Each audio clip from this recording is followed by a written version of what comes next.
Je range mon bureau, ça doit être la numéro 125, on est le mardi 2 septembre, et il fait frais, humide, un vrai temps d'automne, et c'est l'occasion pour moi de vous parler d'un certain nombre de livres, et notamment un petit peu des livres en retard, alors des livres que je viens juste de finir de lire, et puis d'autres qui sont un peu en retard, et notamment celui-ci, dont j'avais retardé le moment de vous parler, parce que j'aime énormément ce que fait Pierre Barreau, j'ai eu l'occasion de le rencontrer, j'espère pouvoir dire que Pierre est un ami, en tout cas on se connaît et je pense qu'on s'apprécie.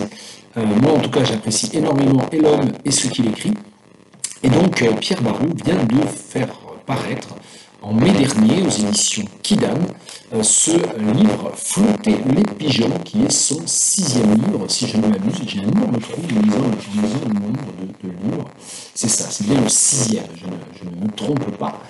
Et donc, Flotter les pigeons est sorti fin mai, je l'ai lu tout de suite, et j'en ai pas parlé parce que je ne voulais pas bâcler. C'est ce qui arrive assez souvent, en fait, avec ces vidéos. Et du coup, j'ai différé, et puis je commençais à avoir une assez mauvaise conscience de ça, parce que moi j'ai envie de faire connaître les textes de Pierre Barreau, j'ai envie un petit peu de les promouvoir, c'est peut-être un peu sale comme mot, mais c'est aussi ce que fait cette chaîne vidéo, c'est-à-dire cette chaîne vidéo, c'est une archive la plus exhaustive possible de tout ce que je lis, parmi les livres que j'achète ou que je possède ou qu'on m'envoie. Et puis, c'est aussi, bien sûr, l'envie de partager, l'envie de faire connaître, l'envie de faire découvrir des textes qui sont importants pour moi et qui ne sont pas toujours très, très connus. Et de fait, Pierre Barreau, j'ai eu l'occasion de parler beaucoup de Clonc et de ses autres livres. La dernière fois que je vous ai parlé d'un livre, c'était pour son dernier livre, Protag, aux éditions Lise Boutu. Et donc là, Flotter les pigeons, c'est un livre alors assez bref, il fait environ 120 pages. C'est donc chez Kidam, et Pierre est parti en fait d'une idée relativement simple qui est le fait que quand on va sur Google Street View, on voit des images, on peut voir des images de la même maison, de la même rue, du même endroit, pris à différents moments. Et donc il est parti de ça pour créer un récit dans lequel un protagoniste se trouve en permanence dans plusieurs temporalités, dans un seul espace et dans plusieurs temporalités. Et donc il s'agit ici aussi du premier livre dans lequel Pierre Barreau a inclus des dessins de lui. Ça, je suis très content parce qu'on a eu l'occasion d'échanger il y a déjà longtemps, à l'époque où il était encore sur Facebook et il publiait des dessins très régulièrement. Je lui avais dit mais en fait il fallait qu'il publie vraiment un livre de dessins, une histoire dessinée. Alors c'est pas tout à fait ça, je crois qu'il avait un livre dessiné et qu'il n'a pas, je ne sais pas s'il a décidé de ne pas le publier ou s'il n'a pas trouvé l'éditeur. Mais là, on a vraiment un texte dans lequel on retrouve ces dessins très particuliers. On retrouve ici un peu le tardigrade de son premier livre sur un soulier de dame. Voilà. Et donc, j'ai pas envie d'expliquer exactement tout ce qui se passe dans le livre, parce que c'est à vous de le découvrir. Mais voilà, c'était important pour moi de vous dire un petit peu quel était le point de départ. Et puis je vais vous lire un texte dont je ne me suis évidemment pas noté la page parce que je suis bête. Si, ça y est, page 79. Et je vais vous lire donc un des chapitres du livre, un chapitre relativement tardif, page 79. Et puis j'espère que vous allez entendre comment ça fonctionne, c'est-à-dire comment le texte passe de cette situation dans laquelle il y a un certain nombre de lieux différents, à des moments différents, et donc avec les erreurs en quelque sorte que ça génère, ou les incohérences que ça génère, et puis comment ça se décale vers le récit à la première personne. Et c'est vraiment très fort, et très fort, très drôle et très profond à la fois. C'est toujours un peu, moi je trouve, la marque de fabrique de ces textes. En juin 2015, une femme en t-shirt rouge écarte les bras en nous voyant. Nous passons 3 ou 4 fois devant elle pour faire un test et toujours elle écarte les bras en nous voyant.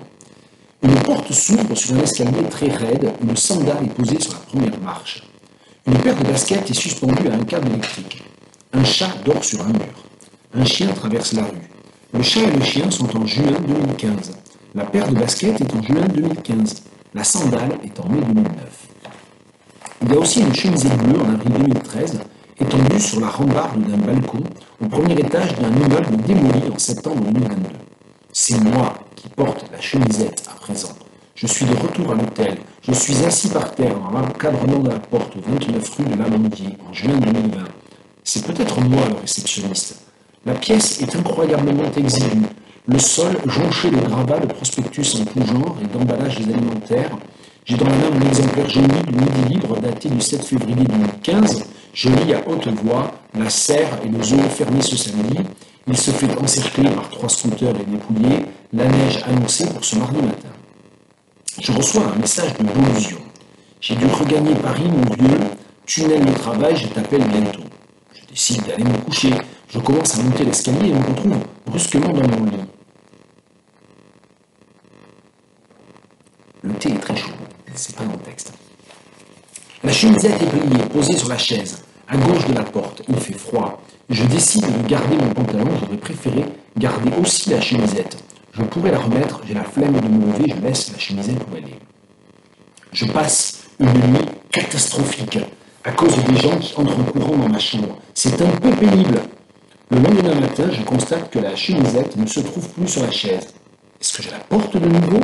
Non. Je porte un t-shirt blanc avec un chien dessiné dessus, un jean délavé et des Converse. D'accord. En plus, on m'a flouté le visage. Je commence à remonter l'avenue Francisco de Orellana, ébloui par le soleil. Je vois mon reflet dans les vitrines. J'ai de gros pixels à la place des yeux, du nez et de la bouche. Je décide de m'arrêter devant le disquaire. Je t'appelle et tu me dis que tu descends la rue pour me rejoindre. Tout le monde aime bien mon t-shirt avec un chien roux, ça fait plaisir. Je t'aperçois. Tu descends la rue sur le trottoir opposé. Maintenant, tu traverses la rue pour me rejoindre. Ton visage n'a pas été flouté. Ton visage est en partie dissimulé sous un masque en carton mal découpé. Je te demande si tu as fait le masque en carton toi-même ou si tu as payé pour ça. Je ne poursuis pas, le chapitre ne se termine pas là-dessus, je vous laisse découvrir la suite, je vous laisse découvrir surtout tout ce qui précède. C'est un extrait de Flouter les pigeons de Pierre Barreau, page 79 à 82. Et si vous ne connaissez pas encore Pierre Barreau, vous pouvez évidemment commencer par celui-là. Demandez-le à votre libraire s'il ne s'y trouve pas. Et puis, bon, tous les autres sont très bien. Allez fouiller aussi dans la chaîne pour retrouver des lectures de Pierre Barreau. Alors, un livre que je ne me rappelle même pas avoir acheté, c'est devient grave, Slaves of New York, de Tama Janovitz, je ne sais pas comment il faut dire. Alors, je pense que j'ai acheté ça à New York, en fait, avec une grande originalité. Et c'est un recueil de nouvelles, en fait. Alors, parfois, il y a certains personnages récurrents, notamment la narratrice, qui est un peu récurrente, un peu, je ne sais pas, dans la lignée un peu des nouvelles de Catherine Mansfield, de ce point de vue-là. C'est pas réellement des cycles de nouvelles, mais il y a des personnages récurrents, il y a des motifs récurrents, il y a même des événements en fait qui reviennent. Et c'est un petit peu punk grunge, c'est-à-dire ça se passe vraiment dans le New York des années 80, avec dans le milieu artiste, bohème, friqué et fauché à la fois. C'est pas un sujet qui m'intéresse beaucoup en soi, j'avoue. C'est assez bien écrit, mais c'est pas non plus une originalité renversante. C'est-à-dire, si on pense qu'au même moment, par exemple, on a Ricky Cornet ou Donald Barthélemy qui travaillent un petit peu le même. Alors, c'est pas exactement le même matériau, mais je pense que c'est aussi ce qui me plaît davantage chez Ricky Cornet ou chez Donald Barthélemy, c'est qu'ici il y a une expérience beaucoup plus restreinte et il y a en fait beaucoup moins de décalage vers de l'absurde finalement. Mais bon, voilà, c'était quand même pas inintéressant et il se trouve aussi que j'ai trouvé un texte de version à donner à mes étudiants et c'est ce texte-là que je vais vous lire, je n'ai pas encore mis en forme. Les cours reprennent la semaine Enfin, moi j'ai déjà des cours la semaine prochaine, mais sinon les cours de licence reprennent la semaine du 15 septembre à la faculté Lettres et Langues de l'Université de Tours où je travaille, où j'enseigne. Et cette année, j'ai à nouveau des cours de première année de traduction. Ça fait 3 ans, je crois que je n'avais pas enseigné ça. Et ça me fait bien plaisir et j'ai décidé de modifier complètement mon fonctionnement d'ailleurs. Et de toute façon, comme toujours, je fais zéro recyclage de texte. Je sais qu'il y a des collègues qui aiment bien retravailler les mêmes textes. Et c'est pas du tout parce qu'ils vont à l'économie, c'est qu'ils aiment bien aussi, une fois qu'ils ont trouvé un texte, s'en servir. S'il y a des choses qui fonctionnent, je comprends ça. Moi, je suis incapable de fonctionner comme ça. Il me faut sans arrêt du nouveau. Donc voilà, donc là, ce texte-là, bah, je vais le faire pour la première fois. J'ai un truc dans l'œil, c'est très désagréable. C'est très désagréable pour vous aussi de me voir me gratter l'œil. Mais bon, c'est comme ça. Donc un extrait de Slaves of New York de Tama Yanovitch. Je ne vous ai pas dit de quand ça datait, 1986. Et bizarrement, c'est l'édition britannique, je crois. Je ne sais pas très bien ce que ça veut dire. First British Publication. Je sais pas ce que c'est pour ça que je trouve un peu bizarre d'avoir acheté ça à New York. Parce que First British Publication, ça fonctionne pas trop. Bon, je sais pas ce que c'est que ce livre, mais c'est comme ça. Et c'est un extrait de la nouvelle qui s'appelle On and Off the African Veldt. Et ça se passe pas du tout dans le Veldt.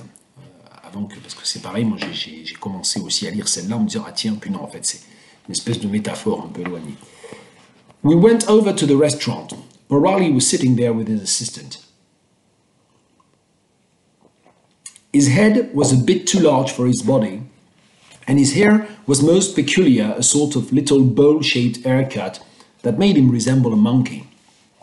I examined his legs, protruding from the end of the table, oddly spindled legs, as if he never used them. Even the knees were visible behind the grey flannel of his suit.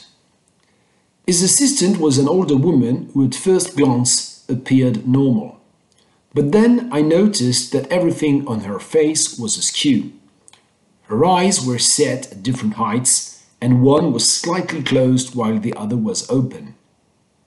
Even her mouth turned up on one side and down on the other. And while she was older than Stephen Borali, she was much the meeker, and barely acknowledged my existence while being introduced. I felt bereft with sadness. Still, I didn't know what to say to her. She was jammed in the corner, morose, with that half-shut eye. So I ignored her. Un extrait donc de ce livre de Tama Yanovitch, une écrivaine dont je ne sais à peu près rien, j'ai pas fait de recherche du tout. Parfois c'est des hasards aussi des bouquinistes. C'est sûr que je l'ai acheté d'occasion, en tout cas j'ai pas trop de souvenirs, mais ça je sais. Celui-là aussi je l'ai acheté d'occasion il y a pas longtemps au Bibliovore, à Tours, Sang de chien de Jane Savitskaya, un des rares Savitskaya que je n'avais pas et que je ne connaissais pas. Et je l'ai lu et je sais pas très bien, j'ai lu ça cet été, je sais pas très bien si c'est parce que par rapport à mes jeunes années, je vais faire mon vieux con, mais c'est ce que je suis après tout. Je ne sais pas si c'est parce que par rapport à mes jeunes années, je suis moins fan de Savitskaya, ou je suis plus blasé par son écriture, ou si c'est parce que de fait, c'est un des textes, il en a écrit énormément en fait, de façon très rapprochée. Celui-là, il est de 88, il a beaucoup écrit dans les années 80. Alors est-ce que celui-là est un petit peu plus, je ne sais pas, procédurier, au sens où il utilise les procédés d'écriture qui avaient fonctionné sur ses précédents livres. Je ne sais pas très bien. En tout cas, moi, j'ai pas trouvé ça, j'ai pas été enthousiasmé. Alors voilà, c'est une critique que je ne formule pas à l'endroit de l'écriture de Savitskaya.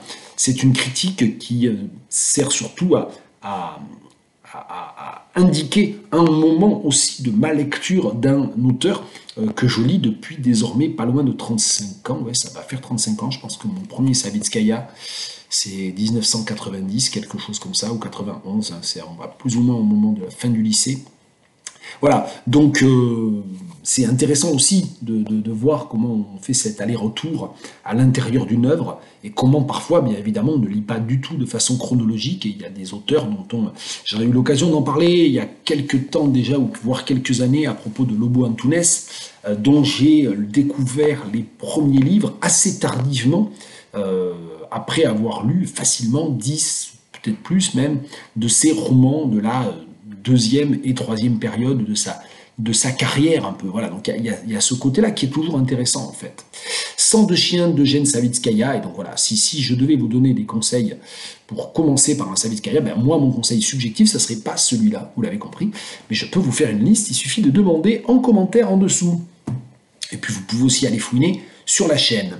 Alors, des publications pour le coup récentes, parce que là je viens de vous parler de deux livres de 1986 et de 1988, là ce sont des textes de la rentrée littéraire 2025, ça vient de sortir, celui-là il est sorti cette semaine, le tout nouveau livre de Naomi Fontaine, et celui-là il est sorti la semaine dernière, le tout nouveau livre de Gabriel Filto-Shiba. Et je commence, alors la raison pour laquelle je les apparie, c'est pas seulement parce que ça vient de sortir, mais aussi parce que ce sont toutes les deux des écrivaines canadiennes.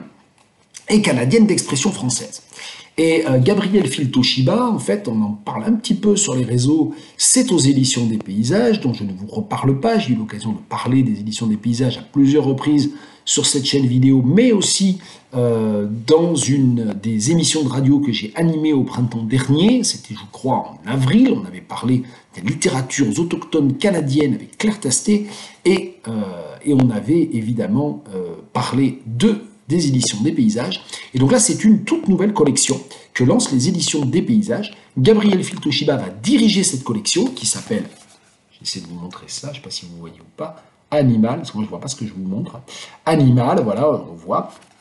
C'est une petite collection de poches, hein, c'est un format plus petit que ceux des autres livres, sinon je ne pourrais pas le tenir comme ça dans une seule main, ça c'est mon pouce, hein, ça va, description d'image. Et donc le premier texte de cette collection dirigée par Gabriel Phil-Toshiba est un texte de Gabriel Phil-Toshiba elle-même. Alors c'est amusant parce que Gabriel Phil-Toshiba, ça fait des années qu'on m'en parle, et notamment Claire m'en parle pas mal, et je n'en avais jamais lu, et donc voilà, donc j'ai toujours pas lu d'autres livres depuis, celui-là je l'ai lu il y a un mois parce qu'on l'a eu un peu à l'avance. Et c'est le premier livre que je lis d'elle, et ça parle en fait de la relation, c'est presque une sorte de biographie de sa chienne Sequoia, une chienne qui a profondément bouleversé sa vie et son rapport à l'existence et aux autres animaux humains et non humains. C'est comme ça un peu qu'elle le raconte, hein. Et elle le dit mieux que moi, mais c'est un peu ça le pitch du livre, en quelque sorte. Et donc, c'est aussi une biographie de Sequoia, c'est une biographie de la relation à Sequoia, plutôt, j'ai envie de dire, toujours située du point de vue de Gabriel Phil-Toshiba, qui essaie d'adopter régulièrement la perspective animale, mais toujours en disant à quel point, eh bien, effectivement, la perspective animale est une des animaux non humains, est une des expériences, évidemment, de l'altérité la plus fondamentale. Et donc, voilà. Et donc, c'est un joli livre. Ça m'a donné envie de lire les autres livres de Gabriel Phil-Toshiba. Et il faudrait que je m'étais sorti... Ah oui, voilà. Je vais vous lire le début du chapitre 7. Alors, je ne sais plus très bien. Il y a combien? 12 chapitres? 11? Je ne sais plus très bien. Là, je suis sur l'épilogue. 12 chapitres et un épilogue. 12 chapitres, un épilogue. Et il n'y a pas de prologue. Il y a un épilogue, mais pas de prologue. Kamouraska, donc on est vraiment au milieu du livre. Je te retrouve dans un bain de sang et d'excréments, parmi les cris de femmes et d'oiseaux. La voisine, au regard meurtrier, dépose sa longue carabine sur le bois peint de la véranda. Je ne trouve pas les mots. Lui tends des centaines de dollars pour qu'elle me pardonne la douzaine de poules pondeuses que tu viens de décapiter sommairement. La plupart ne sont qu'à moitié mortes, il me faudra les achever. J'arrondis généreusement, parlant trop vite du grain dont elle les a engraissés. J'ajoute encore quelques billets verts en la priant de poser une porte solide qui empêchera ma chienne, ou toute autre bête d'ailleurs, d'entrer et de tuer encore ces pauvres volailles exposées aux prédateurs comme aux éléments. Regarder mes mains me donne la nausée. Regarder mes mains me donne la nausée. Les oreilles rabattues au possible, tu trembles, assise dans le coin le plus éloigné de la porte, tête à ras le sol, tes yeux épiant chacun de mes gestes. Il est trop tard pour te sermonner, et je sais que tu ne comprends pas le mal. Les survivantes sont traumatisées. Je ne sais pas comment on fait pour enseigner à un chien nordique de ta trempe qu'il ne faut pas manger de poules. Les sauvages, oui, mais les domestiques, non. Ni comment remédier à la situation maintenant que tu as goûté à ce gras délice si facile à piéger à une course éclair de chez nous. J'ai peur que tu y retournes et y retournes, d'être haï. Mais qu'est-ce que c'est que ce poulailler sans porte aucune? Si je revois ton esprit de chienne sur ma terre, je la descends, bang, c'est-tu clair? Cette phrase lancée à chaud est d'une beauté morbide, d'une laideur poétique, presque une prophétie. Et voilà, j'ai choisi délibérément de ne pas chercher à imiter l'accent québécois supposé inscrit ici dans le texte. C'est une des questions sur lesquelles je travaille beaucoup. Il se trouve par ailleurs dans ma recherche, c'est-à-dire la question de l'oralité liée au plurilinguisme. Donc voilà, donc là on la retrouve dans cet extrait-là aussi.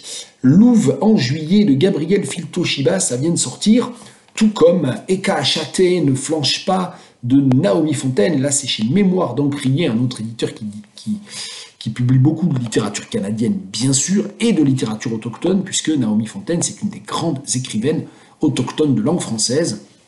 Et c'est un livre qu'on attendait pas mal, parce que ça faisait, je crois, 6 ans que Naomi Fontaine n'avait rien publié. Et, bon, mon thé était très chaud et j'ai peur qu'il refroidisse, donc je vais faire une petite pause et vous allez m'entendre slurper.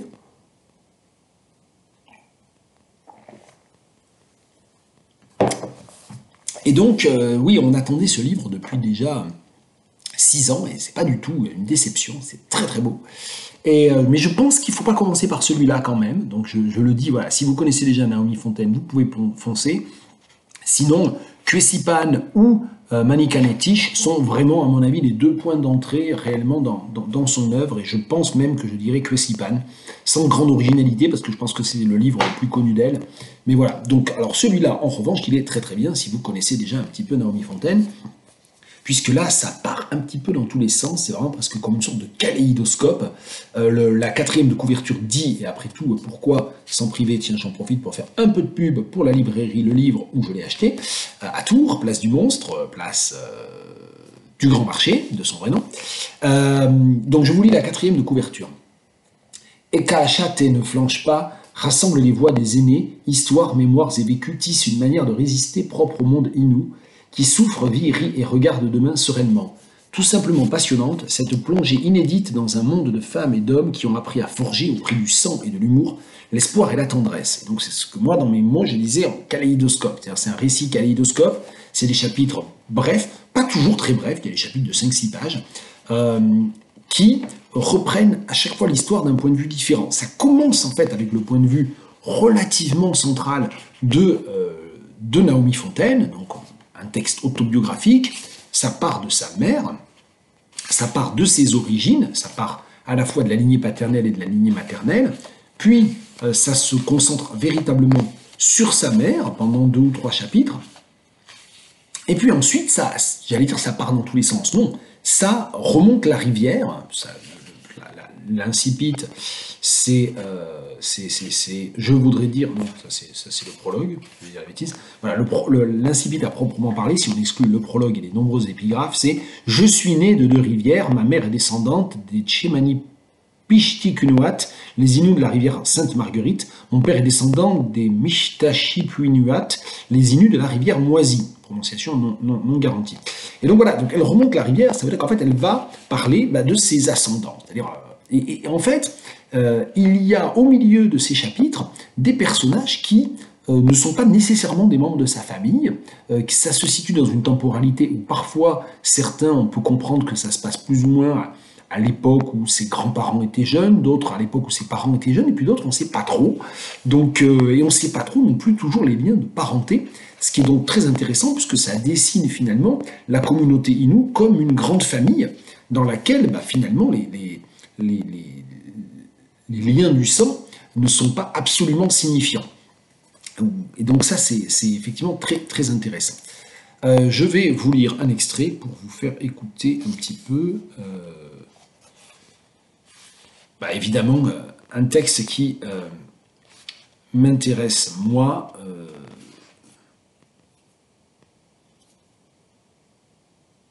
c'est Naomi Fontaine raconte, là elle parle d'elle-même, et elle raconte comment elle a, alors qu'elle ne se sentait pas du tout à l'aise en Innu Aimun, parce que c'est une langue qu'elle a un petit peu, non pas rejetée, mais marginalisée quand elle était adolescente, et donc elle parle beaucoup de ça, elle explique un petit peu tout le contexte, elle raconte comment elle assure à un moment donné une formation en Innu Aimun pendant 2 heures, et comment elle en sort complètement épuisée, et en même temps très contente d'y être arrivée.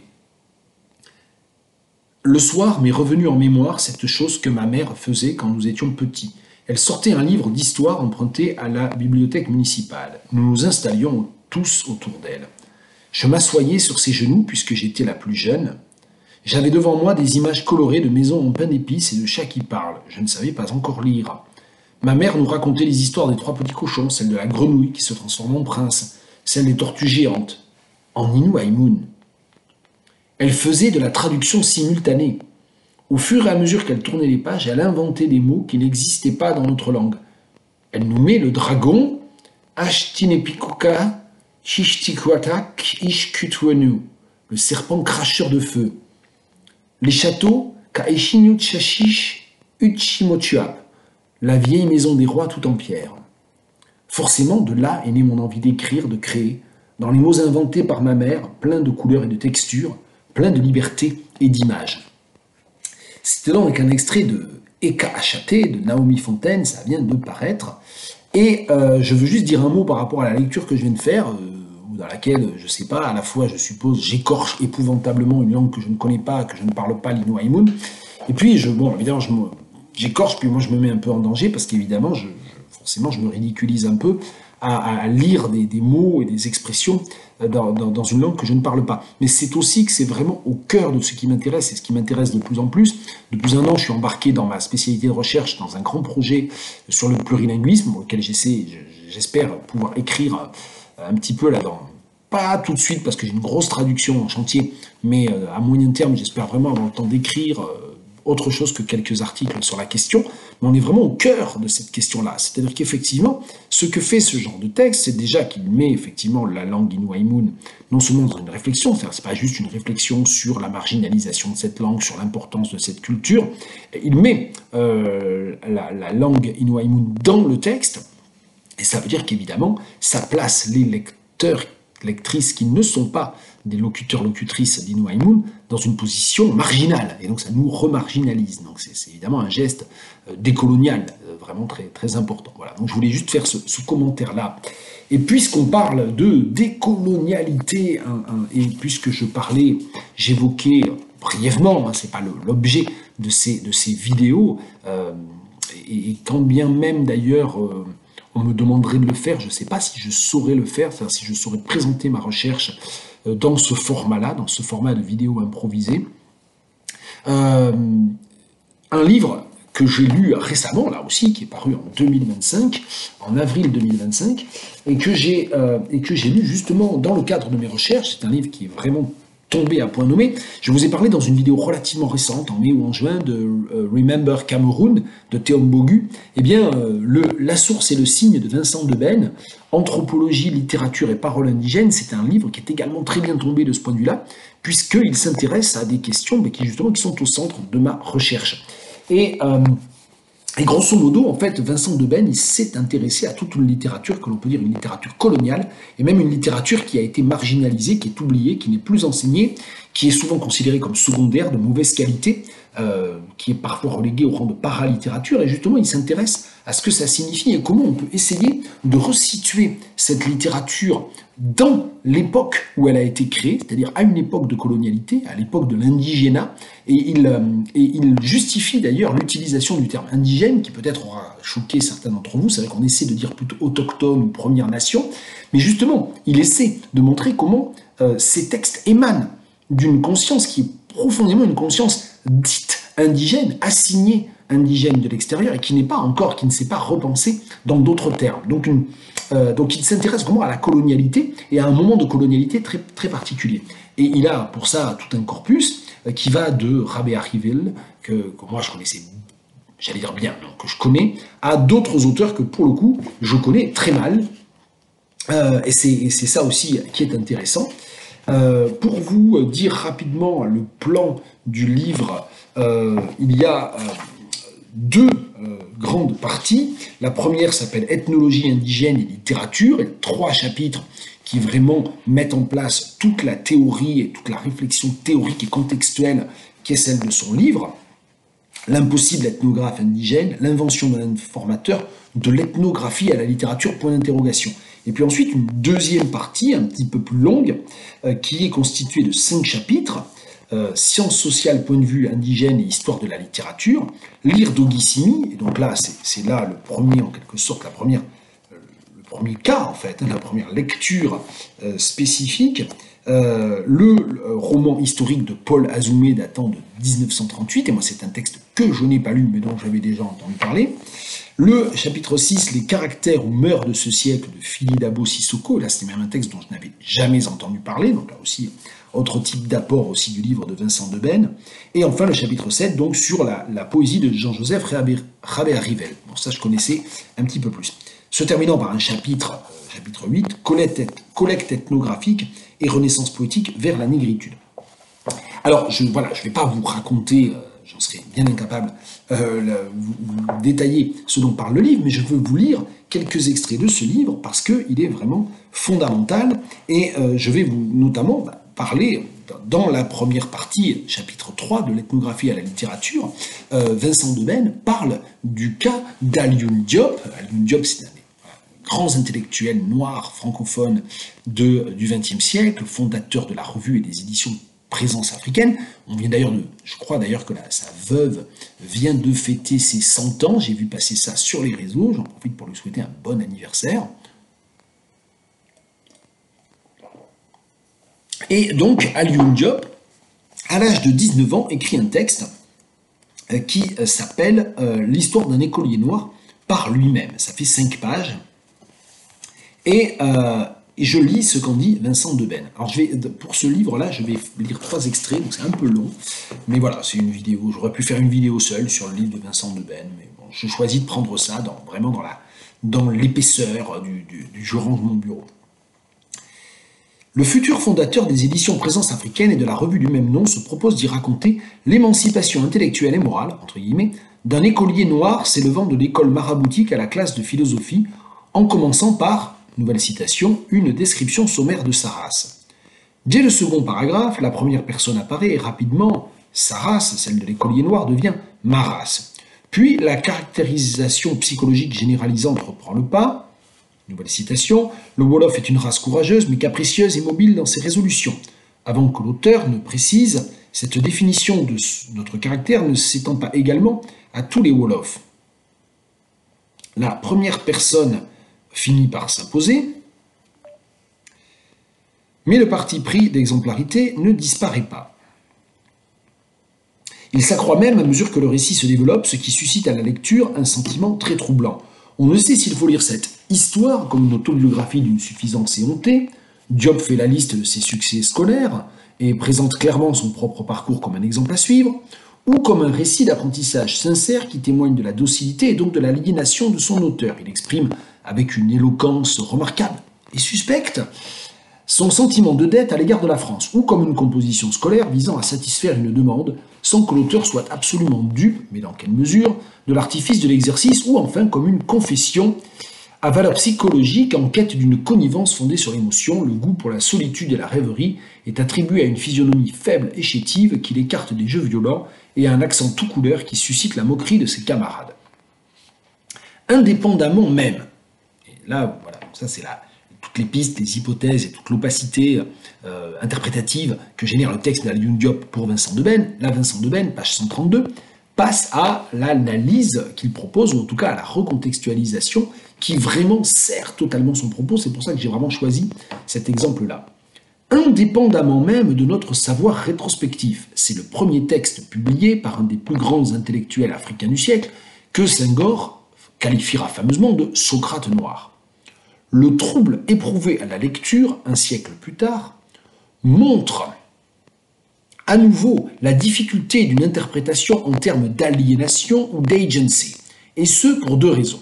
D'abord parce qu'une telle alternative présuppose une coupure entre le présent d'un discours savant qui se conçoit comme autonome et émancipé, et le passé que ce discours prend pour objet et dont il pourrait saisir les déterminations.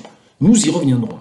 Ensuite, parce que dans l'un comme dans l'autre cas, aliénation ou agency, elle présuppose un sujet constitué et stable, fût-il inauthentique, dont l'écrit autobiographique constituerait à la fois l'expression et la révélation.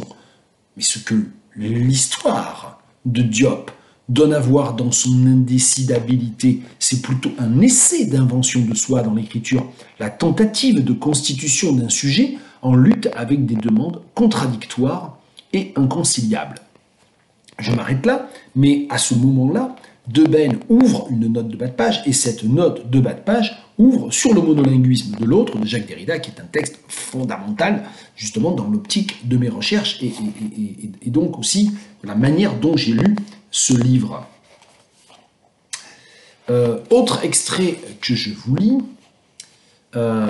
et qui se situe au début, si je ne m'abuse, oui, qui se situe dans le premier chapitre de la 2e partie. Donc la 2e partie s'appelle « Écrire en pays dominé, lire en pays dominant ». Et ici, Debène explique vraiment quelle est sa méthode et quelle est sa méfiance méthodologique. Et moi, c'est ça que j'ai énormément aimé dans le livre de Debène, c'est sa méticulosité et le fait qu'il revient sans cesse sur la double nécessité, d'une part, de systématiquement situer le point de vue du chercheur, et puis d'autre part, de ne pas toujours vouloir faire de l'analyse rétrospective. Et ça, c'est vraiment fondamental. Je lis.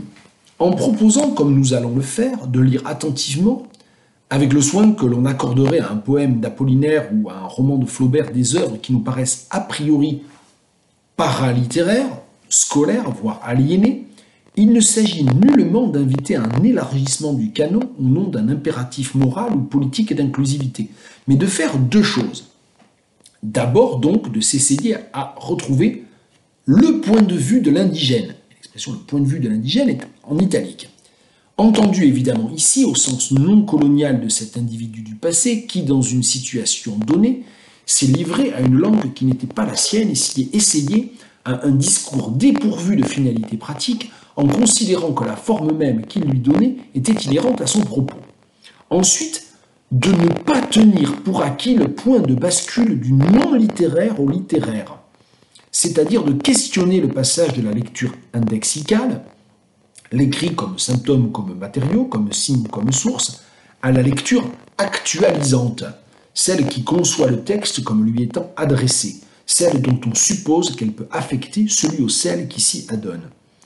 Non pas pour nier cette différence, mais pour se déprendre des évidences du sentiment esthétique, pour tenir compte aussi du caractère discrétionnaire de ce tri entre ce qui est de la littérature et ce qui n'en est pas, et pour se souvenir de la violence qui consiste à transformer une parole en document. Et ça, c'est super important à de très nombreux égards, c'est-à-dire le fait d'essayer de toujours considérer la parole comme émanant effectivement d'un sujet, et le fait de documentariser un texte, d'en faire un document, est en soi un geste qui peut être un geste soit violent, effectivement, c'est ce qu'il dit, la violence, soit un geste effectivement violent et néocolonial ou néocolonialiste, ce qui est aussi le risque ici. Je ne vais pas passer une heure à vous parler du livre de Vincent Debène, mais je ne sais pas dans quelle mesure vous voyez pourquoi c'est aussi important que ça pour moi, mais je veux aussi vous encourager, et surtout si ces questions vous intéressent, à aller regarder ça et à aller le lire, le discuter. Je suis très content d'avoir lu ce livre aussi, parce que j'ai failli ne pas le lire. J'ai failli ne pas le lire pour une très bonne raison, qui est que j'en ai lu une critique assez acerbe. Je ne sais plus qui a écrit cette. C'était sur En attendant Nado. Alors En attendant Nado, c'est un excellent magazine littéraire. J'en suis un collaborateur, donc je n'irai pas cracher dans la soupe. Mais là, j'avoue que rétrospectivement, la critique m'a paru quand même en partie infondée ou en partie touchée à côté. Voilà, et donc il se trouve que j'ai parcouru puis lu cette critique avant d'avoir pu lire le livre. Donc si je m'en étais tenu à cette critique, je l'aurais peut-être pas lu, donc c'est pas idéal quand même. Alors je vais remettre mon casque qui me casse les pieds, qui me casque les pieds, et je suis à vous, voilà. Ça va pas, il glisse. Non mais, alors on va y arriver.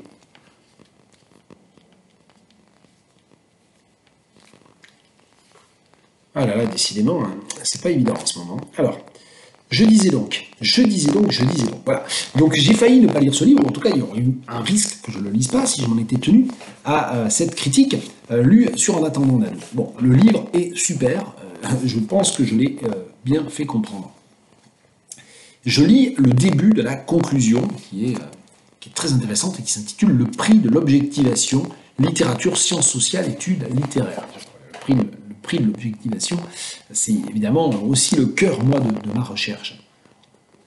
Alors, comment faire pour ne pas entièrement objectiver, documentariser, tout en, effectivement, n'étant pas dans une critique impressionniste. Ce livre a été en quelque sorte forcé par son propos. Ce livre a été en quelque sorte forcé par son propos. Si l'objet est la réification de la parole, comment en faire l'histoire sans y contribuer à son tour? Car c'est le propre des sciences sociales, histoire, sociologie, ethnologie, que de lire les textes non pour eux-mêmes, mais pour ce qu'ils nous révèlent du passé, d'une société ou d'une culture, tous univers posés par principe comme autres de celui du savant qui les étudie, c'est-à-dire donc de les extraire de l'interlocution originelle dans laquelle ils s'inscrivent ou s'inscrivaient, et de les saisir comme des indices, sources ou signes, qui permettent de reconstituer des logiques plus générales caractéristiques des univers en question. Autrement dit, le processus de réification de la parole n'est pas le propre d'administrateurs coloniaux ou d'ethnologues paternalistes dont idéologiquement nous nous sentons très éloignés et avec lesquels nous pensons n'avoir rien en commun. Il est inhérent à l'analyse historique et sociologique.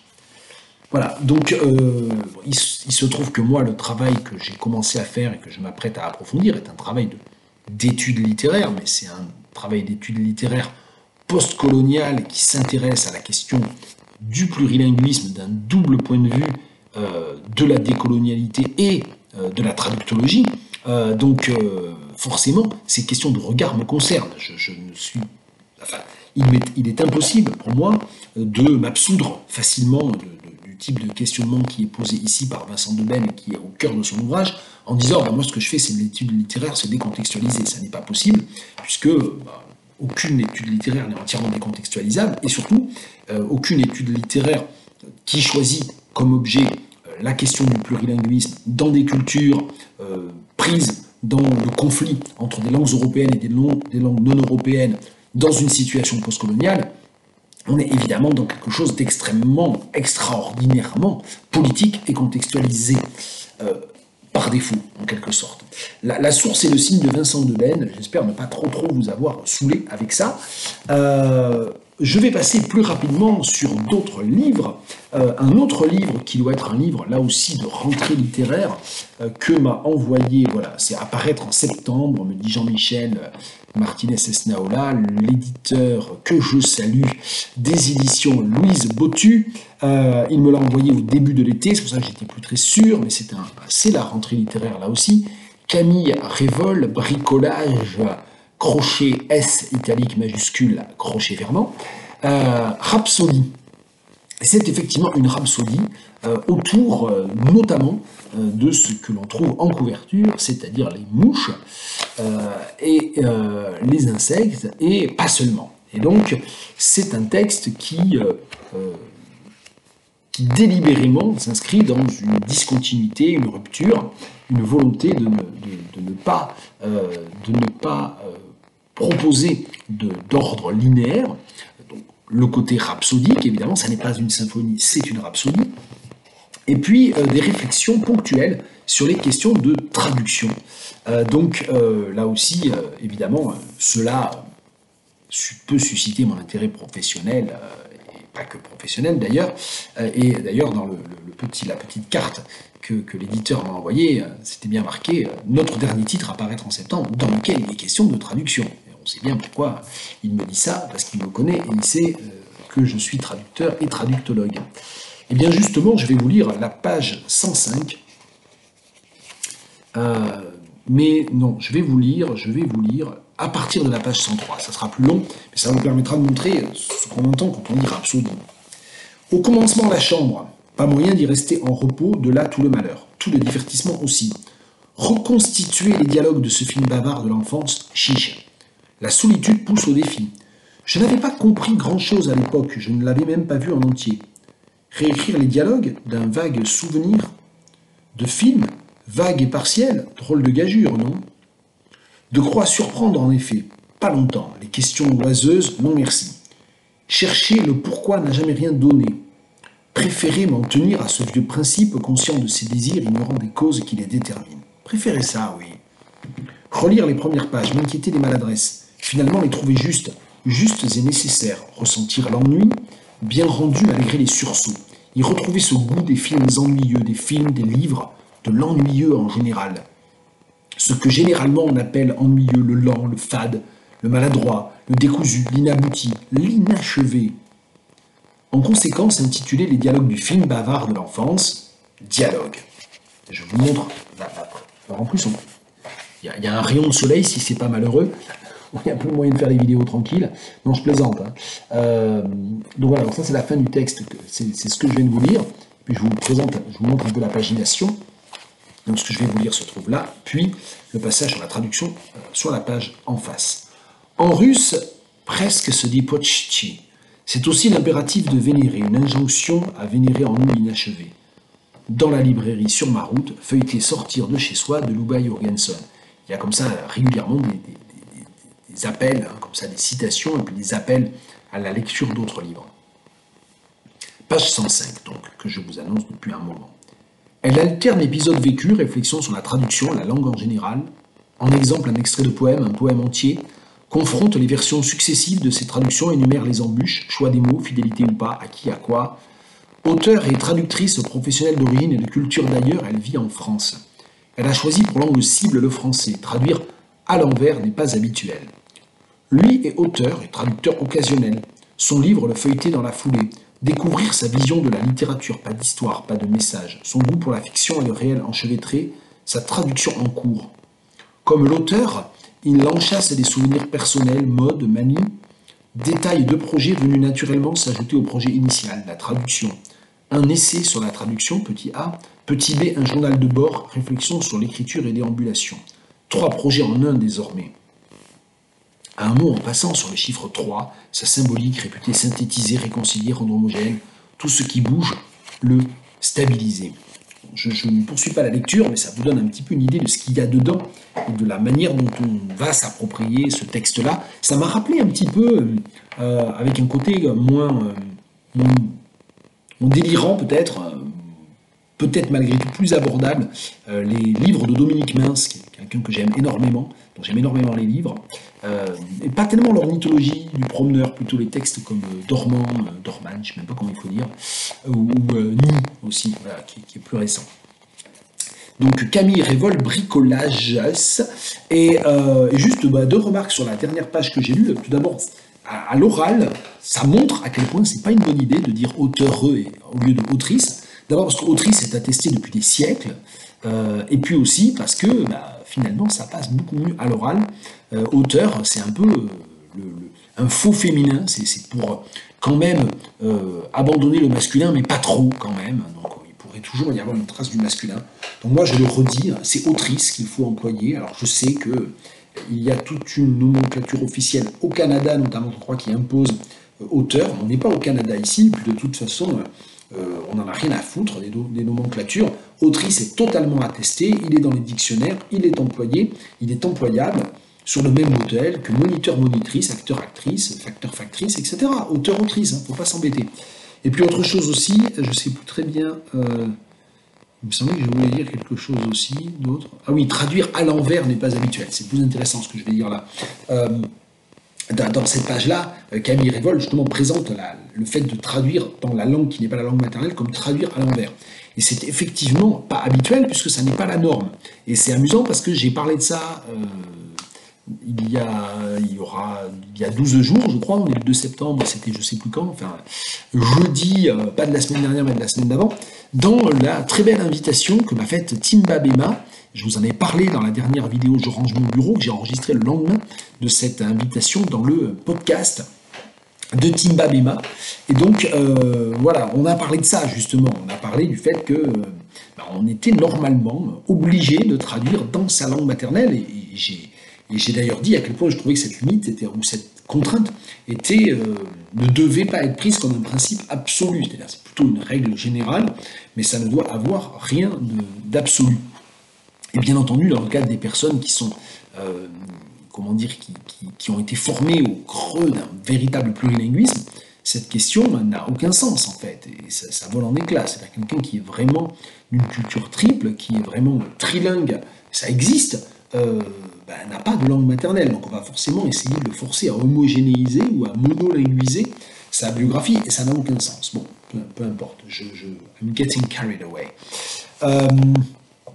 J'ai encore 4 livres dont je voulais vous parler, et si effectivement je passe 7 minutes en moyenne par livre, si je regarde le minutage et je fais une rapide division, on est mal barré. Je vais donc vous parler plus rapidement, et j'en suis désolé, de ce texte. Oh là là, mais j'enlève les marque-pages, il ne faut pas que je les enlève tous.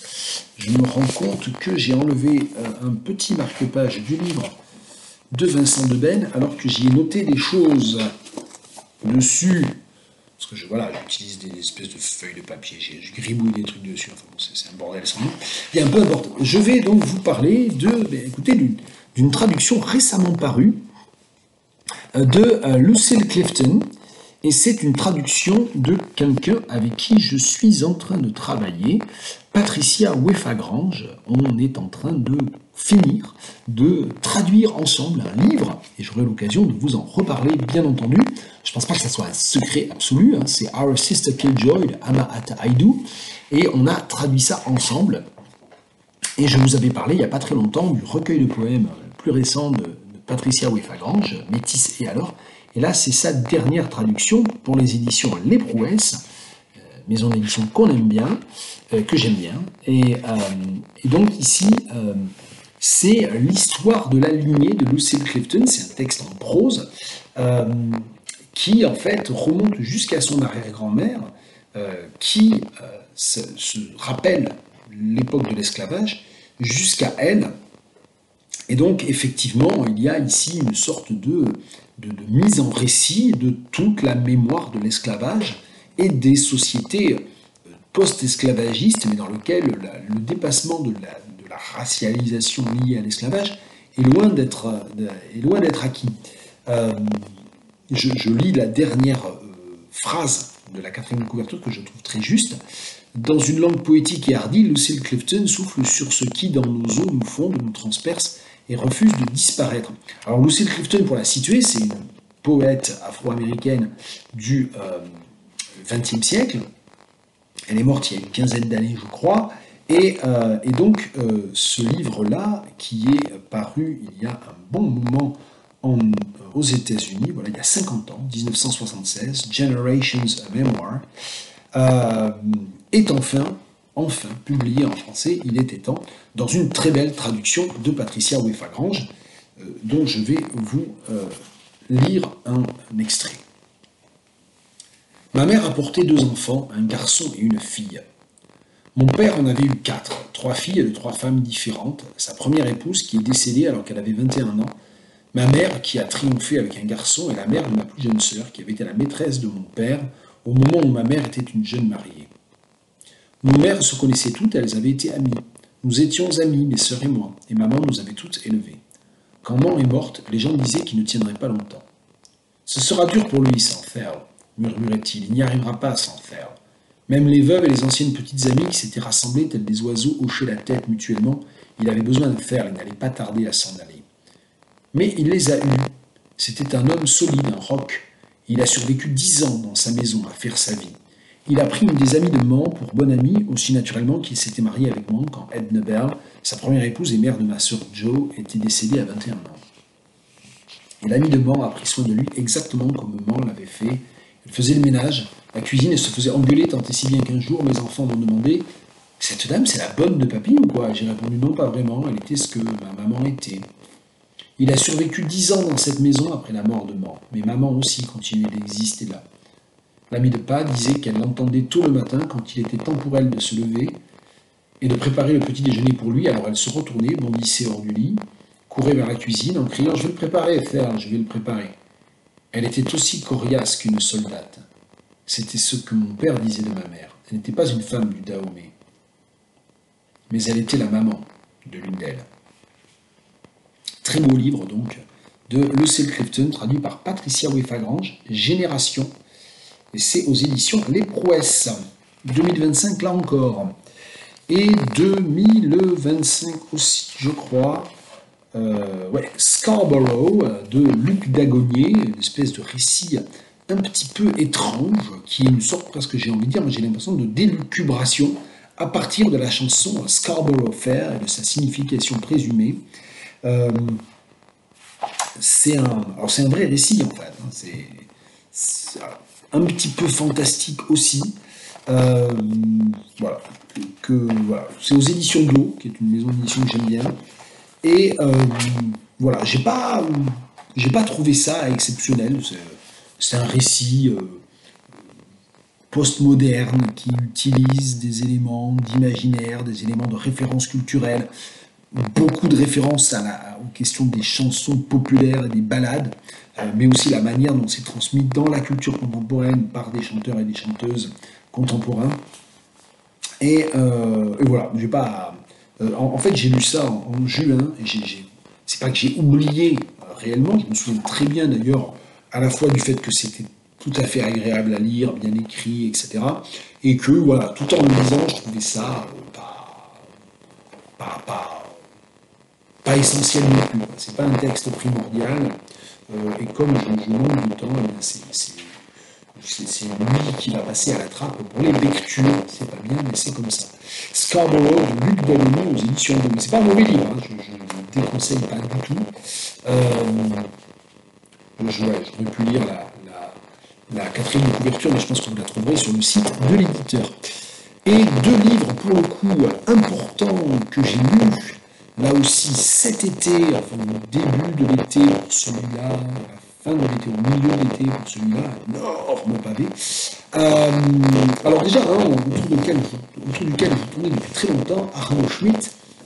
Et Arnaud Schmitt, j'ai rien lu, ça faisait longtemps que c'était un auteur, voilà, que j'avais envie de lire. J'avais même essayé un petit peu à un moment d'en lire en allemand, puis c'était trop compliqué. En tout cas, je lis en allemand, je lis de manière tout à fait correcte en allemand, mais contrairement à l'anglais et au français, ça me prend beaucoup plus de temps. Et donc, voilà, pour cette raison-là, j'étais resté à côté. Et puis là, ça a été réédité, les trois livres brefs qui forment la trilogie Les enfants de Bobo Dali, avec Bobo Dali qui est une référence à Joyce, bien sûr ou pas bien sûr, je ne sais pas.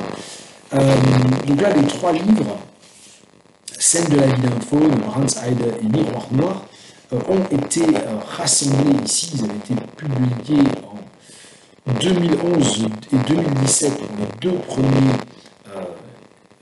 chez Tristram, et puis là, le troisième tome n'avait jamais été publié. Je croyais que c'était les trois volumes étaient rassemblés, donc c'est en fait les deux premiers ont été rassemblés à l'occasion de la traduction enfin du troisième. Alors on parle bien de livres qui datent des années 1950 et qui ont été traduits très tardivement en français par Nicole Taubes, ou Taube, je ne sais pas comment il faut dire. J'ai tendance, comme c'est un texte traduit de l'allemand, à penser que c'est un nom germanique, mais peut-être pas. Et Claude Rime, voilà, avec une préface de Marie Dariussec, qui est une préface tout à fait intéressante d'ailleurs. Alors, c'est un peu difficile d'expliquer ce dont parlent ces trois livres, mais disons qu'à chaque fois, ça raconte avec à la première personne ceux qui arrivent à un personnage qui peut-être peut être vu comme une sorte de double de l'écrivain, au moins pour les deux premiers, avec l'un qui se passe pendant la Seconde Guerre mondiale, ça c'est le premier, c'est de la vie d'un faune, le deuxième qui se passe immédiatement après la guerre, là le protagoniste qui s'appelle Schmitt, comme l'auteur Arnaud Schmitt, vient d'être libéré d'un camp de prisonniers, et il se retrouve provisoirement, mais ça dure quand même un peu, logé dans une remise aboutie, une espèce de truc un peu qui est obligé de réaménager, parce que c'est vraiment pas très prévu pour ça en fait. Et voilà. Et le dernier, qui vient donc d'être traduit pour la première fois en français, et qui est en essence le plus marquant, moi j'ai trouvé, Miroir noir,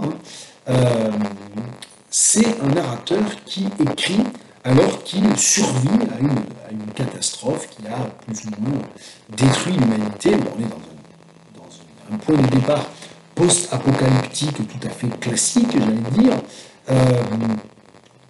Et donc, il a cette espèce d'ambition de raconter, de perpétuer une forme de mémoire de l'humanité, alors que si ça se trouve, ça n'a aucun sens, puisque si ça se trouve, il est le seul survivant. Donc c'est un texte, Miroir noir, et je me demande dans quelle mesure, par exemple, le nom très cher, David Markson, Wittgenstein's Mistress, la maîtresse de Wittgenstein, ça fait 25 ans que je bassine tout le monde avec ça, puis un jour c'est tombé au programme de la grille d'anglais, il y a un an ou deux, je ne sais plus. Donc il y a un peu plus de gens qui se sont mis à connaître ce texte-là, mais je pense qu'en fait, Wittgenstein's Mistress a forcément une petite dette à l'égard de Miroir noir. Il faudrait vérifier quand ça a été Schwarzspiegel, 1951 en allemand, il faudrait vérifier à quel moment ça a été publié, traduit en anglais, mais ce serait surprenant que Markson n'ait pas au moins entendu un peu parler.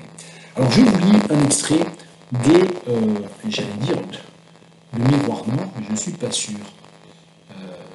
Je ne pense pas en fait. Excusez-moi, je vais y arriver. En tout plus, il y a un voisin qui s'est mis à passer la débroussailleuse, la tronçonneuse, ou je sais pas quoi. Même quand il fait pas beau, on n'est pas à l'abri des casse-pieds avec leur débroussailleuse. Non, c'est bien un extrait de Brandstable, le deuxième. Et c'est pour vous donner une idée, justement, voilà, de la lecture. Ça se présente toujours sous forme de paragraphes, comme ça, avec des phrases qui sont uniquement constituées de points-virgules. Levé à midi seulement, et avec ça, pas lavé. Oui, je me sens mieux. En fait, l'amélioration n'était pas notable du tout. Au courrier, à nouveau, de longs prospectus pour des livres. N'imprime plus que des vieux tubes garantis d'il y a 20-30 ans. Certains encore passables, quoique notre littérature soit morte, depuis Stifter et Sturm, mais la plupart, c'est des maquereaux de la poésie. Les mystères de Hamsun, un des moins mauvais, et je m'en souviens. Mais il a ce qu'on pourrait appeler des personnages surdéveloppés. Pas parce qu'il aurait réussi à peindre des individualités surhumaines, non, Dieu nous en garde, mais c'est trop long tout ça. À la page 300, on n'en sait pas plus sur ces personnages qu'on en savait déjà à la page 100. C'est cela que j'appelle surdéveloppé, pour parler plus simplement, trop de baratin et pas de plan. E.G. Parlez-moi de Gordon Pym, oui, là où émergent des pieuvres de ce format, il y a des grands fonds. Pas chez le nazi Hamsun, non. Je le revois, encore balançant joyeusement sa canne, 80 ans déjà et toujours aussi con, faire la cour à l'occupant allemand, visiter ses sous-marins et s'enthousiasmer pour la brute blonde. En tant que poète non plus, il ne veut pas grand-chose. Peut-être montrerai-je un jour pourquoi, pour l'instant je suis malade, donc encore une fois, E.G. Chez elle, alors, je me redressai bien droit, les mains dans les poches, ça ira, puis je m'assis quand même sur la banquette de planche, dans l'encoignure de la fenêtre, le livre sur la table, le livre de cuisine de Mathilde Erhardt. Grete était allée l'emprunter chez la Schrader, je me demande pourquoi. Lu longtemps les recettes, bavant d'excitation, prendre une selle de chevreuil de 4 livres pour le gâteau à la broche, 70, sic, on fabriquera du savon avec les nombreux restes de graisse de notre cuisine. Nous, on les aurait avalés tout crus, avec des illustrations montrant la bonne cuisine bourgeoise des années 1900. Entretien de la cave à vin, et moi qui avais bêtement posé ma bouteille dans la caisse. C'était donc ça, une table dressée pour 32 convives, et je lus avidement les différents services jusqu'à ce que je me sente mal. Le repas est prêt, il vint aussitôt. De la purée de patates et des pommes cuites sans graisse. Du coup, je me souviens de mes provisions. Voilà ce qu'on mangerait durant ces 4 prochaines semaines. Sensationnel, le goût. Un chouïa dehors, un troupeau de nuages de dos ronds s'engraissaient sur l'horizon au nord. Faux, en fait, tout autour.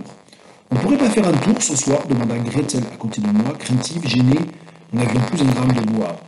À la brune, d'accord. Voilà, là je coupe parce que c'est à peu près impossible de découper. C'était page 285-286 de cette traduction des enfants de Nomodali par Arnaud Schmitt. Et pour le passage que je viens de lire spécifiquement, puisqu'il y a 2 traducteurs, c'est bien une traduction de Nicolas. Voilà, c'est. Attendez que je ne dise pas de bêtises. C'est Claude Rill, dont le travail a été en quelque sorte réalisé par Nicole Taubes ou Taube. Voilà. Les enfants de Nomodali, Arnaud Schmitt. Enfin, j'ai lu ce livre qui était un petit peu dans mon panthéon de choses à lire. Il y a des bouquins comme ça qui traînent depuis des années. Tiens, je vais le dire.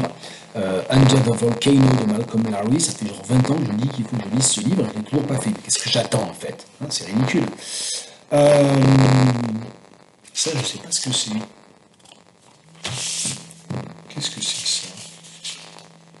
Ah oui, d'accord, c'est autre chose. J'ai des bouts de papier, alors il y a des livres dans lesquels j'ai des marque-pages qui sont des bouts de papier sur lesquels j'ai écrit des trucs qui correspondent à un autre livre. Je pense que j'essaie moi-même de me tendre des pièges pour lutter contre la sénilité. Ça marche pas toujours, malheureusement. Mauvaise nouvelle. Voilà, j'ai plein de marque-pages à remettre dans les bouquins parce que je les enlève au fur et à mesure. Dernier livre dont je vais vous parler aujourd'hui, ça fait déjà 1 heure que je dégoise, qu'il serait temps. A Brief History of Seven Killings de Marlon James. On en a beaucoup parlé quand il est sorti en 2014. On en avait tellement parlé, il a eu le Booker Prize, il a eu plein de prix pour nous parler de ce livre, que en fait ça m'avait paradoxalement, mais ça arrive assez souvent avec moi, éloigné du livre en me disant fatigue, tout le monde parle de ce livre, ça me saoule, j'ai pas envie de le lire. Et puis là je l'ai trouvé vraiment pas cher d'occasion à Jersey en fait, chez un libraire d'occasion, en l'occurrence dans une charity, la charity du zoo de Jersey. Et Et du coup, bah, je l'ai acheté, c'était l'occasion, et dans la foulée, je l'ai lu cet été. J'ai mis pas loin de 2 semaines à lire ce livre en lisant pas grand chose à côté. D'habitude, j'ai toujours plein de livres en même temps, mais je laisse rentrer un livre 2 semaines. Mais il faut dire qu'il fait 700 pages, bien tassé, et que ce n'est pas une lecture facile du tout. Alors, grosso modo, Marlon James, il crée une espèce de cours des miracles, un petit peu, de dizaines et de dizaines de personnages différents, dont l'immense majorité sont quand même soit des gangsters, soit des policiers véreux, soit des gens de la CIA, en fait. Ça se passe en Jamaïque et aux États-Unis, et ça gravite autour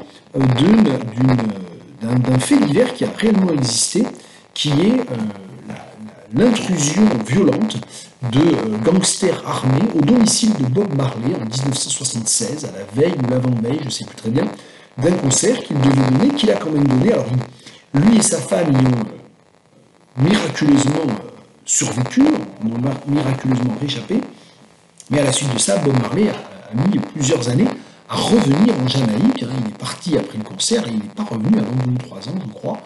Voilà. Et donc, autour de ça, entre 1976 et les années 1990, Marlon James crée une espèce comme ça de galerie de personnages, donc, qui cherche évidemment à la fois à dessiner un portrait sociologique et historique de la Jamaïque contemporaine, mais aussi à dresser un inventaire des différentes façons de voir le monde et surtout de parler. C'est aussi pour ça que le livre est assez difficile à lire. Il est écrit dans un anglais qui est en permanence, j'allais dire, court-circuité, mais oui, c'est pas si mal que ça finalement, qui est évidemment mêlé de ce qu'on appelle le patois, le dialecte jamaïcain, donc un créole, évidemment, c'est un créole antillais, le créole jamaïcain, mais il est court-circuité. Pourquoi ? Parce que ça rend la compréhension, évidemment, d'un certain nombre de passages de dialogue, mais pas seulement de dialogue, c'est ça qui est intéressant, c'est que même les passages de récit peuvent être court-circuités comme ça à tout moment par du patois, du créole jamaïcain. Et je dis patois parce que c'est un terme qui est vraiment employé beaucoup, y compris par les Jamaïcains eux-mêmes. Il n'a pas du tout la même connotation, c'est évidemment le même mot, mais il n'a pas la même connotation que quand on emploie patois pour parler des langues régionales en France. Là, pour le coup, c'est totalement péjoratif et totalement ethnocentrique de la part des personnes dont le français est la langue principale. Bref, donc voilà, donc il y a tout ce côté qui est quand même très, très compliqué. Et puis surtout aussi le fait qu'à un moment donné, toute l'histoire criminelle et d'espionnage finit par un peu répétitive, un peu casse-pied. Donc c'est pour ça aussi que j'ai trouvé le livre très fort et très enthousiasmant par moments, et notamment sur la première moitié. Mais à la fin, je trouvais que ça, vraiment, il aurait pu faire beaucoup plus court. Donc je pense qu'il a été un petit peu victime de cette espèce du syndrome du Great American Novel, parce que malgré tout, oui, c'est un auteur caribéen, c'est un auteur jamaïcain, mais on sent qu'il y a quand même un formatage un peu américain derrière tout ça, c'est-à-dire l'idée que pour vraiment être le phénomène littéraire d'une année donnée, et ça a marché d'ailleurs, puisqu'il a eu le Booker Prize et plein de prix, et comme je vous le disais au début, où j'en parlais, c'est un livre dont on parlait tellement que c'est même ça qui m'en a éloigné temporairement. J'ai mis 10 ans avant de me décider à le lire, finalement, il a fallu un hasard. Donc il y a cette espèce de fantasme du Great American Novel, ici peut-être du Great Caribbean Novel, qui est que voilà, ça fait 700 pages, donc c'est forcément génial. Non, en fait. Et très sincèrement, je pense que ça pourrait faire 200 pages de moins, et ça serait encore mieux, et ça serait malgré tout un gros livre et un grand livre, fondamentalement. Donc il y a une espèce comme ça de débordement, de course au gros pavé. Il y a des fois certains de ces textes qui sont des gros pavés, je trouve que ça marche parfaitement. C'est le cas d'un livre dont je vous ai parlé il y a 2 ou 3 ans, je sais plus très bien, le livre de Lucy Alman Ducks, Newbury Port, traduit par Claro en français des Lyon. Et ça marche très bien, et à aucun moment on ne sent qu'il y a du remplissage finalement, pour le dire un peu méchamment. Puis il y a d'autres textes dans lesquels je trouve que très sincèrement, la prolifération, l'emphase, le remplissage se font au détriment réellement de la valeur littéraire du texte. C'est le cas d'un livre que moi j'aime pas du tout, qui est Infinite Jest de David Foster Wallace, qui est un grand classique contemporain, mais que moi je trouve vraiment complètement illisible à cause de cette prolifération et de ce remplissage. Voilà. Donc un livre important, hein, A Brief History of Seven Killings, avec des quelques réserves que je viens de formuler. Je ne vais pas en lire l'extrait parce que je pense que vraiment je ne saurais pas trop quoi faire du créole jamaïcain. Mais voilà, je vous invite à aller lire des extraits, à aller regarder ça d'un peu plus près. J'espère vous avoir quand même avoir un petit peu titillé votre curiosité. C'était Je range mon bureau vidéo, je crois, numéro 125, c'est ce que j'ai dit au début, j'espère ne pas m'être trompé, sinon on rectifiera dans le titre. J'attends vos commentaires, vos remarques, vos demandes. J'aurais dû le rappeler au début, mais vous le savez désormais, le chapitrage est là, il n'est pas fait pour les chiens, ça veut dire que je mets un chapitrage en dessous pour que vous puissiez n'écouter qu'un petit morceau de chaque vidéo, sélectionner qu'un seul livre, ou un ou deux, voilà. Eh bien, je vous souhaite en attendant un bon mois de septembre et à très bientôt.